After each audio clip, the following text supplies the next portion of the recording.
इधर रायपुर से खबर, जहां पर एक बदमाश ने युवक को चाकू मार दिया। रावतपुरा बीएसयूपी कॉलोनी में चाकूबाजी की घटना हुई। बदमाश खीर सिंधु ने युवक को चाकू मार दिया। घायल की बेटी से छेड़छाड़ मामले में यह आरोपी जेल भी जा चुका है। रिपोर्ट वापस लेने का दबाव इन सब के बीच आरोपी बना रहा था। आरोपी ने धमकी दी थी, रिपोर्ट वापस नहीं लेने पर पिता को चाकू मार दिया। आरोपी अपने साथी के साथ हमला कर फरार हो गया। टिकरापारा थाना इलाके का ये पूरा मामला है। तो किस तरह से दबंगई यहां पर बढ़ गई है, ये उसका एक उदाहरण है। एक तो बेटी से छेड़छाड़ कर रहे थे, उस छेड़छाड़ की शिकायत की गई, जेल अदालत में भेजा गया और उसके बाद इस केस को वापस लेने का दबाव बनाया जा रहा था। और उसके बाद घायल की बेटी से छेड़छाड़ के मामले में पहले आरोपी जा चुका है, उसके आरोपी जेल जा चुका है और उसके बाद उसकी पिता के ऊपर चाकू चला दिया। बदमाश ने किस तरह से इस वारदात को अंजाम दिया है और उसके बाद दोनों आरोपी फरार बताए जा रहे हैं। अपने साथी के साथ ये हमला करने के लिए पहुंचा था। घायल की बेटी से आरोपी ने छेड़खानी दरअसल की थी। रायपुर ले बेरा के आऊ बड़े खबर बता दन। बदमाश हा युवक ला चाकू मार दिस। रावतपुरा बीएसयूपी कॉलोनी में चाकूबाजी के घटना हुए है। बदमाश खीर सिंधु हा युवक ला चाकू मारे है। घायल के बेटी ले छेड़छाड़ करे के मामला में आरोपी जेल जा चुके हैं। रिपोर्ट वापस ले बर आरोपी दबाव बनात रही से। दुकान जाए के बेरा आरोपी हा धमकी दिस। रिपोर्ट वापस नहीं ले मा पिता ला चाकू मारिस। हमला के आरोपी अपन साथी मन ऊपर के साथ फरार हो गए हैं। टिकरापारा थाना क्षेत्र के मामला है। तो रायपुर ले बड़े खबर बताथन, जहां बदमाश युवक हा चाकू मार दिस।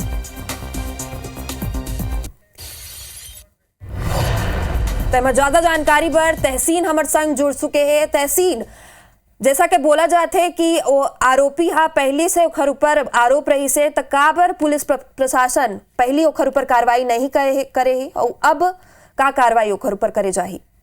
देखिए, जिस तरीके से ये बड़ी घटना राजधानी रायपुर में एक बार फिर सामने आई है कि ये कल देर रात रावतपुरा बीएसयूपी कॉलोनी है, वहां पे ये चाकूबाजी हुई है। और चाकूबाजी एक बहुत ही गंभीर मसले को लेके हुई है, जिसमें ये बात सामने आई है कि ये खीर सिंधु नामक बदमाश है। ये इलाके का जो नरहरी नामक युवक है, उसकी बेटी को की छेड़छाड़ के मामले में ये रिपोर्ट हुई थी और 354 के मामले में जेल गया था।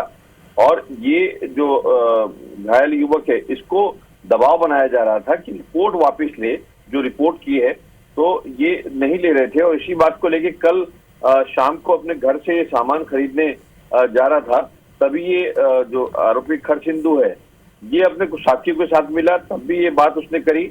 और इसी बीच जो है, जब वो नहीं माना उसके पिता की रिपोर्ट वापस नहीं होगी, तो उसके बाद उसने उसको चाकू मारे हैं, 2 से 3 चाकू मारे हैं और उसके बाद ये मौके से फरार हो गए हैं।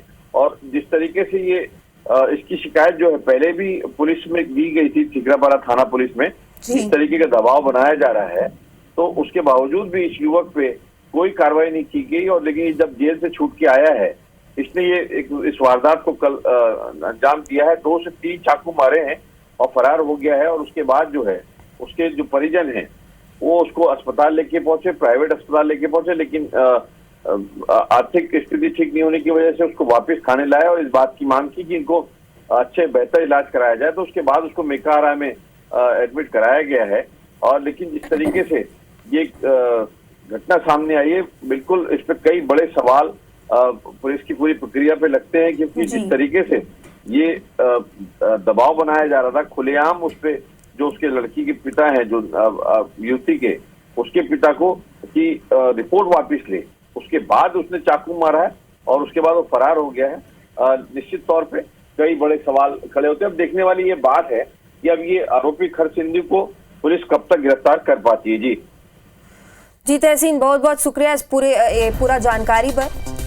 तो जाहिर तौर पर बड़े दुर्घटनाएं और पुलिस प्रशासन के लापरवाही में सामने आए हैं।